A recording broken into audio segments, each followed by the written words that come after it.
Terima kasih pemirsa, Anda masih bersama kami di Liputan Metropolis. Hari ulang tahun Kota Prabu Mulih yang ke-23, DPRD Kota Prabu Mulih menggelar rapat paripurna istimewa. Rapat paripurna istimewa ini dihadiri langsung oleh PJ Gubernur Sumatera Selatan Ellen Setiadi.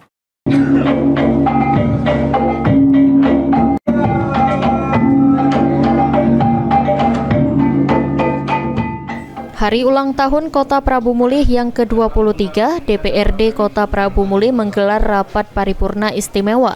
Rapat paripurna istimewa ini dihadiri langsung oleh PJ Gubernur Sumatera Selatan Ellen Setiadi. Dalam rapat paripurna istimewa yang dihadiri seluruh Forkopimda, Camat, dan Lurah beserta tamu undangan lainnya, PJ Gubernur Sumatera Selatan menyampaikan agar di HUT Kota Prabu Mulih yang ke-23 ini menjadi evaluasi dalam mempertahankan dan meningkatkan kinerja sesuai tupoksinya masing-masing. PJ Gubernur Sumatera Selatan juga sangat mengapresiasi terhadap hasil dan capaian pembangunan yang telah diraih oleh Kota Prabu Mulih. Menurut PJ Gubernur Sumatera Selatan, masih banyak tantangan yang harus dihadapi bersama untuk membuat Kota Prabu Mulih jauh lebih baik dan dapat mensejahterakan masyarakat Kota Prabu Mulih. Tidak lupa di kepemimpinan Presiden yang baru, PJ Gubernur Sumatera Selatan juga mengajak untuk mensukseskan program-program dari pemerintahan pusat.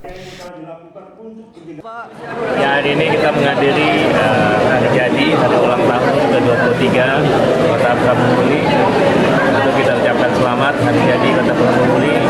Semoga semakin maju, semakin melayani masyarakat, kota yang bisa kita banggakan, kota yang nyaman dan sejahtera untuk masyarakat semua. Tentu masih banyak tantangan, baik tantangan tingkat kemiskinan, keekonomian, bidang usaha, serta pengembangan jasa-jasa. Ini menjadi tantangan pemerintah kita yang ada saat ini dan ke depan. Dan tidak kalah penting adalah kita juga bersiap untuk menyambut pemerintahan baru. Prabowo Subianto, Pak Gibran, tentu di Kota Prabu Mulih juga akan nanti ikut mensukseskan berbagai program yang telah disiapkan oleh pemerintahan. Jadi sekali lagi selamat hari jadi Kota Prabu Mulih yang ke-23.